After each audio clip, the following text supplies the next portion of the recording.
our final review of Dirt 3 by Codemasters.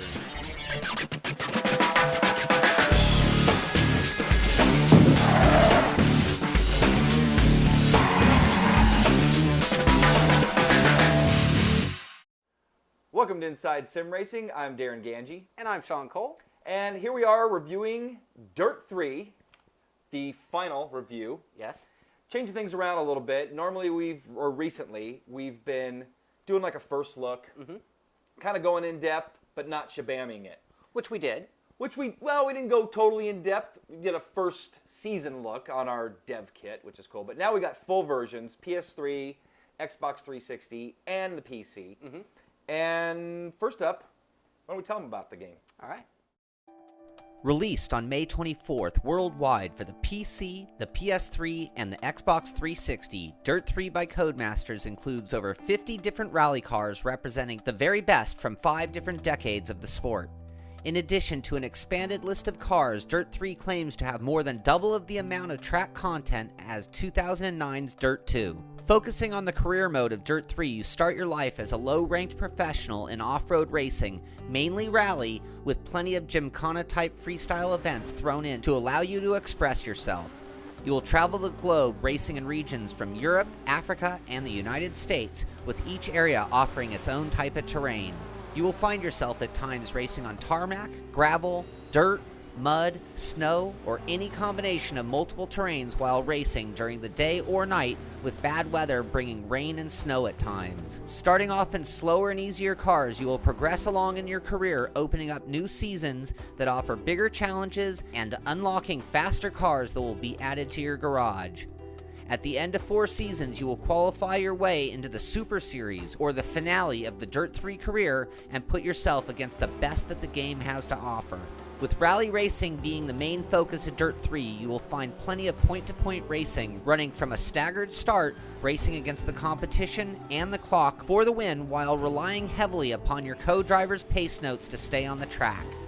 Rallycross is where rallying meets X Games, where drivers will wheel their cars on narrow-walled courses in a stadium style for the fans with 8 cars on the track at one time.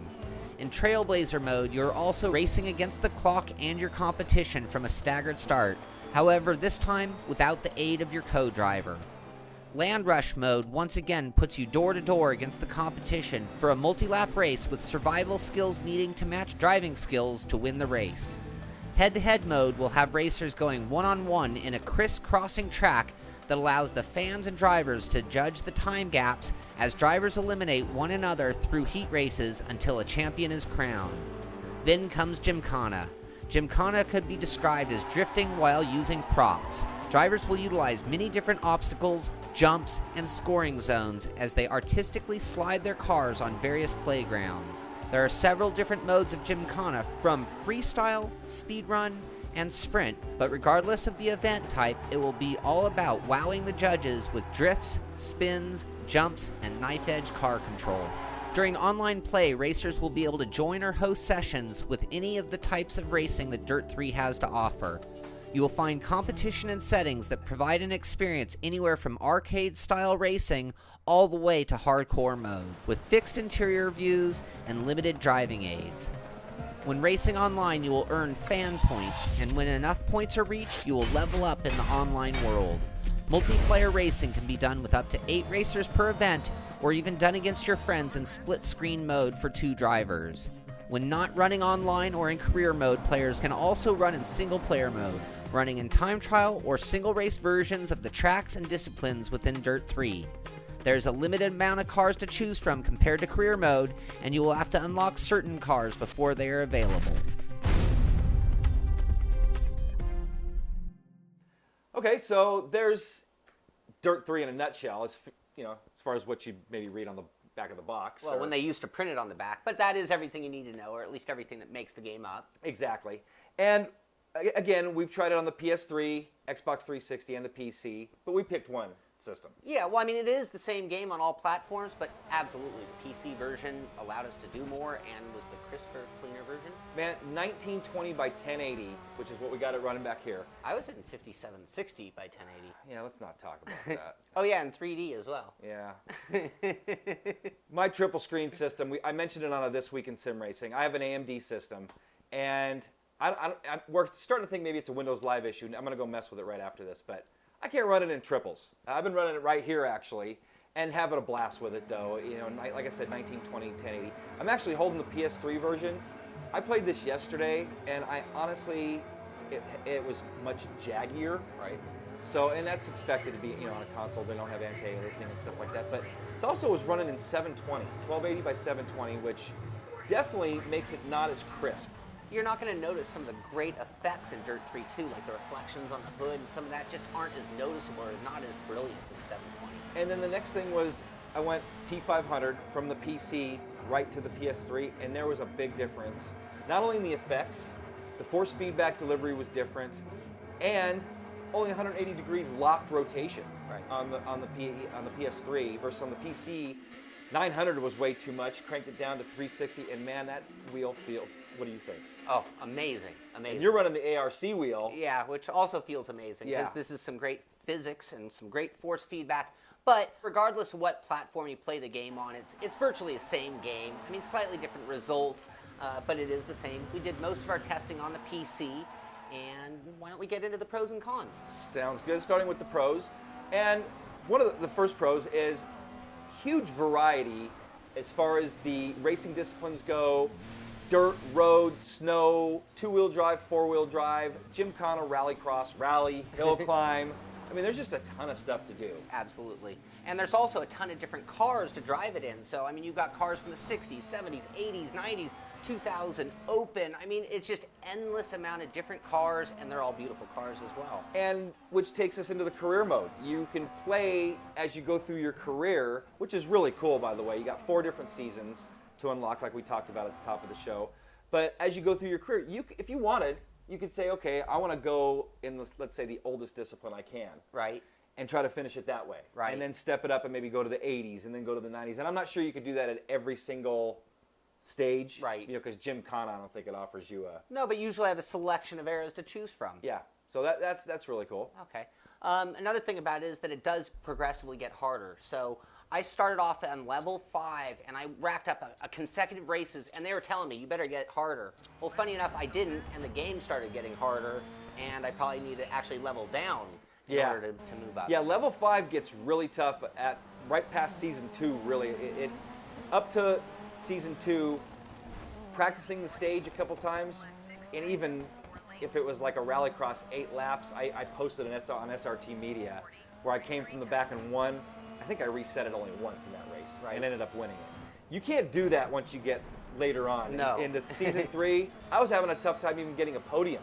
And even after running the stage a few times and going back, man, you really got to be on your game. And start working on the setup or making adjustments to be quicker. A must in some of those, yeah. Level 6, man, alien status. Definitely. Next up, music. I dig the soundtrack in this title. Codemasters, puts together some great music. Yeah, I want to buy the CD of this game just to play it, put it on my iPod, whatever. Can't think of the name of the song. I think the band is Cause and Effect, but there's a whole list if you go to Codemasters Forum, the whole list of every song. I even found a list if you type in Google, Dirt 3 soundtrack. Somebody has every YouTube video of every song. Right. So that's how I actually found the song that I like. Cool, really cool soundtrack. Okay, the next one, this is so important. This is one of my favorite things about Dirt 3 in general, and that's the force feedback. And for me, force feedback confuses me on physics because I'm not a mathematician, so it really comes down to what I feel. And this is my favorite force feedback. It's pretty awesome, and it takes some dialing in. And you know what? This is on the PC. Xbox 360, I'd say, was in second place, and probably the reason for that was with the Fanatic wheels. And I'd say the reason for that was the ability to adjust that rotation. When I was playing on the PS3 last night, and actually on the Fanatics, I haven't tried it, but I was trying it on the T500. Locking at that 180 just made it too snappy. Sure. But the force feedback is incredible. They did a great job. And this is something that for all games, I mean, we both have high horsepower cars, and that ability to drive a car with the throttle pedal and make the car pitch around and feel what it's doing in the wheel, and we talk about it all the time. We do this in our real cars. You get the same feeling in Dirt 3. Some suggestions. Dial in the weight of the wheel. The last 2 settings in your force feedback. I was changing them per discipline. So like Gymkhana, I was taking all that bottom slider all the way down to the left, and then the middle one where it's the force feedback strength, I believe it is, I was taking that down to like 50. So that was I was really able to drift a lot better. Right. And then I turned it back up for dirt, to give me some more road feel and stuff like that. So next up, graphics. Some of the best graphics, especially on the PC, just amazing. And like Sean was mentioning, in 3D is awesome. And we're just getting it dialed in because the driver doesn't match, but we talked to our buddy Joe Grover at NVIDIA and got some settings, and man, it is awesome. Even 1920 by 1080, like Sean was mentioning, the reflections on the hoods, it's just so crisp and clear. And another part of the graphics for me is things like the environmental stuff, the snow just falling off of trees for no reason, or when you hit a wall and the fans react to your car colliding with the wall. For me, that's really good stuff. Yep. Another part of graphics for me is the cars. The car modeling in this game is incredible.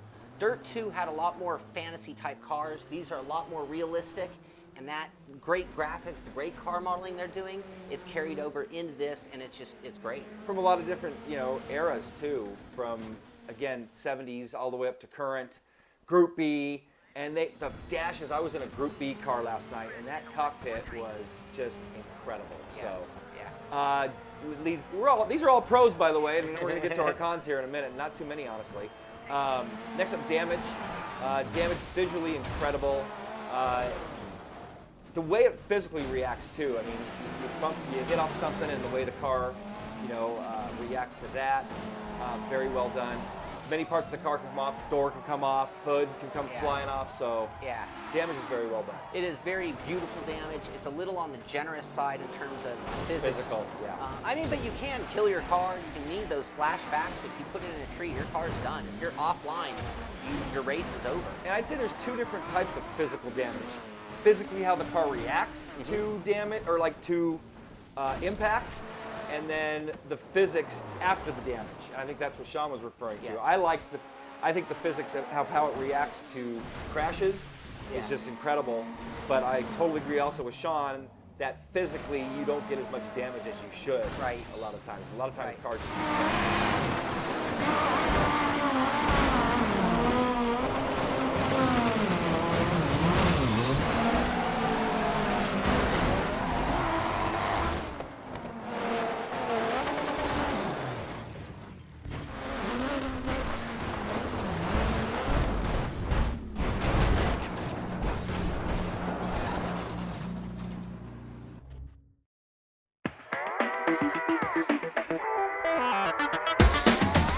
GamePod, the ultimate race rig for those serious about sim racing.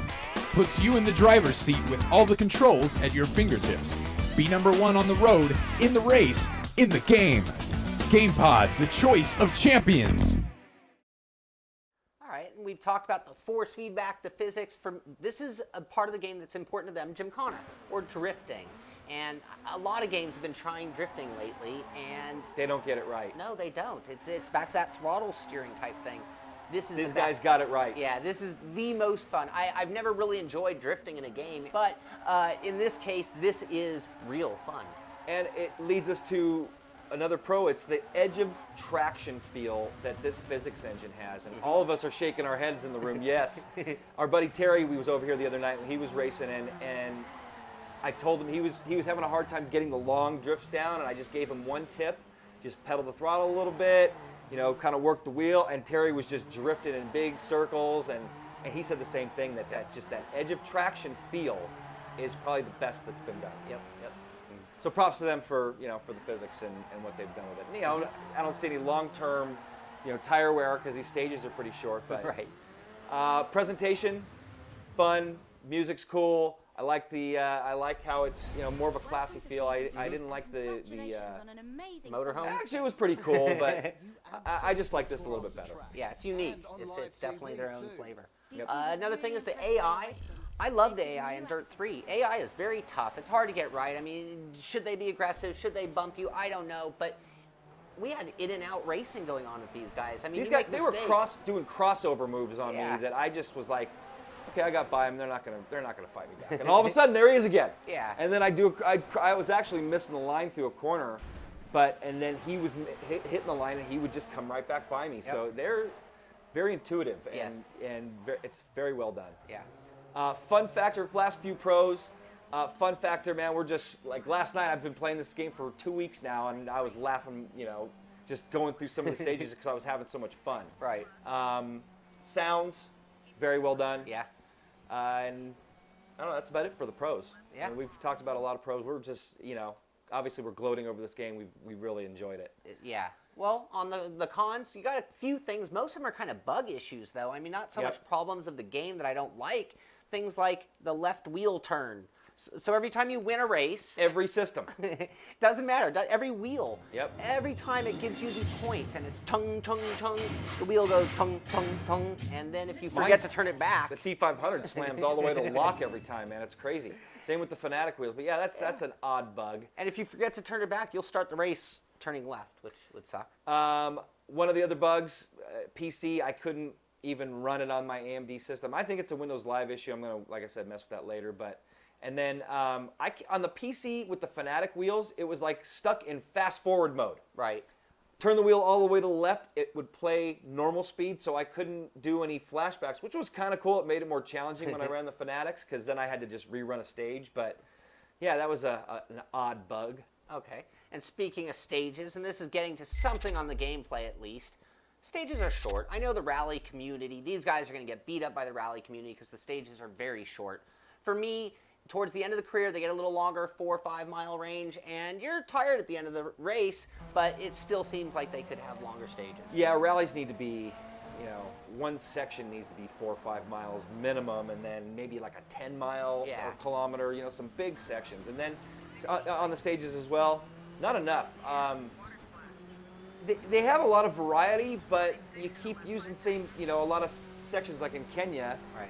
I ran, and I'm like, oh, this is a different section, is a different stage. But then the end section, I ran the same Exact ending to the finish. stage. Yeah. Yeah. So a lot of the same things used throughout. So I would like to see a few more maybe countries or variety there. Okay. Next one's kind of nitpicky, and when we're getting nitpicky, it means we don't have a lot of cons. And that is the music. I love the music. We've established we love the music. Well, I don't like music during replays, but I like it during menus, and it's either on or off. So that's pretty small, though. I mean, that's getting... And we'd already mentioned the Windows Live bug. Hopefully they're going to address that, but it's causing issues. On this system, no problem. Downloaded the VIP content or free pack that they've got here. Actually, I did the Colin McRae charity pack, too, for $1 or something. Good of you. Yeah, thank you. I think Children's Vision or something it goes to. So Cool. Anyway, thought I'd donate to that. But yeah, I got the Colin McRae car. No problems here. The other system we can't even play. Sean's having problems, can't download anything. Nope. So I'm barely online, just enough to play. speaking of crashes, those crashes are too short if you have Yeah. a flashback crash or you go off course. And I think I know there was a mod for the Dirt 2 version, Uh-huh.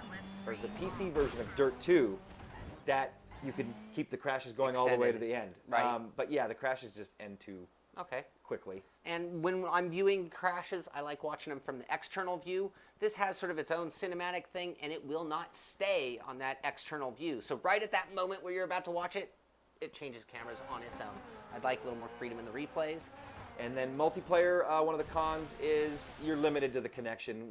Whoever's hosting PS3, Xbox, or PC, you're limited to the connection. There's no ability to do a dedicated server or something like that. So it's that's more console-like Yes. than we would like. So especially in this type of game, man, I would love to do some 16 of my friends hooking up on a rally. Yeah, that'd be great picking fun. the longest stages that we possibly could, and Multiple stages, the works. lock and cockpit view, stuff like that would Yeah, be really neat. absolutely. We already alluded to this one, and it's very light damage. So, I mean, I'd like it to get a little more severe. It's beautiful, but I'd like to see it happen sooner. Wall contact should hurt your car a little more than it does. So it's just that starting range of damage that I complain. And that's pretty much going to wrap it up, except for the voice characters get a little annoying, and sometimes you can't just cut them off. You got to listen to their ramble. Sure. But I'm okay with that. You know what? Yeah. I'd rather they're there. It's not, you only listen to them the first time through, and then you can fast forward. So I'm a big deal, one of the complaints I read, and I kind of agree with this too, on one of the forums, was they don't use your name enough. right? Even though I have to be Daz. Taz, your name. The Daz. UK abbreviated version or nickname for me. But anyway, so next up, that's going to lead us to our Shabami scores. But before we get to that, we're going to take a quick break. We'll be right back.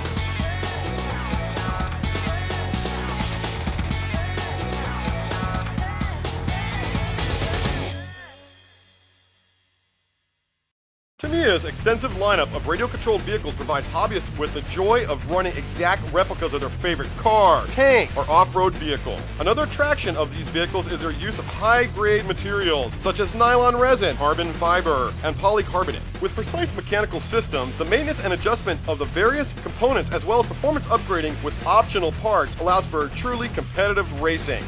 For more information about Tamiya, visit us at www.tamiyausa.com.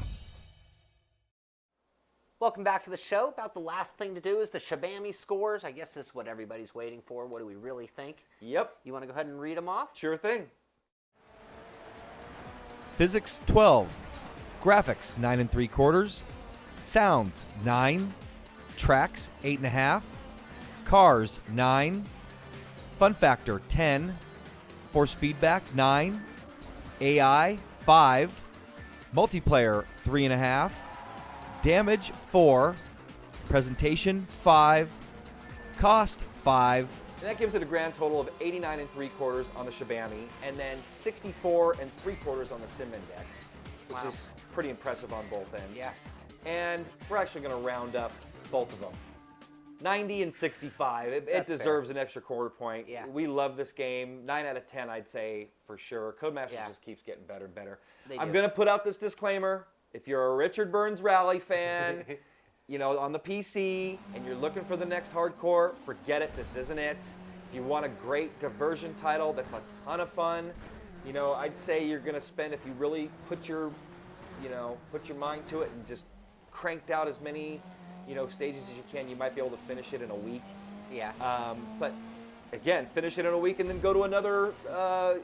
Absolutely. Or go online and see a hold up there. Yep. Any final thoughts for you? I am a huge fan of this game. I mean, a lot of people wonder, will Dirt 3 deliver more than Dirt 2 had? And for me, the answer is yes. There are some things missing, so certain stages, certain things from Dirt 2 that people are going to miss, and it would have been nice to have seen it carry forward. But, I mean, I think they delivered on every angle, and this is one of my favorite games of all time. And I think it's a great game for anybody, whether they're new to sim racing or an old-time sim racer. It's got to appeal to everybody. And I agree pretty much with everything Sean said. This is one of the titles that keeps drawing me back. I've been drawn back to it a ton of times. The longer stages as you progress, it definitely gets tougher, man. Crank it up to 6 AI, turn off all the, the steering aids and all that stuff, and let's see what you got. Yeah. I mean, I can't imagine everybody's going to be able to beat the AI at that, not in a week. up at those levels. So that's going to wrap it up. Hope you've enjoyed our review of Dirt 3 by Codemasters, and it came out May 24th, like we mentioned, and I highly recommend it. Definitely worth a buy. Add it to your library. Definitely. Not worth renting. You're going to want to play it again, or race Your against friends us. are going to want to play it, that's for sure. Exactly. I'm Darren Ganji. Sean Cole. We'll see you guys next time. Promotional consideration provided by iRacing.com, the ultimate place to race online. The world's finest model manufacturer and leader in RC cars, trucks, and tanks. Go to TamiyaUSA.com. And GamePod, the choice of champions. Go to gamepod.co.uk.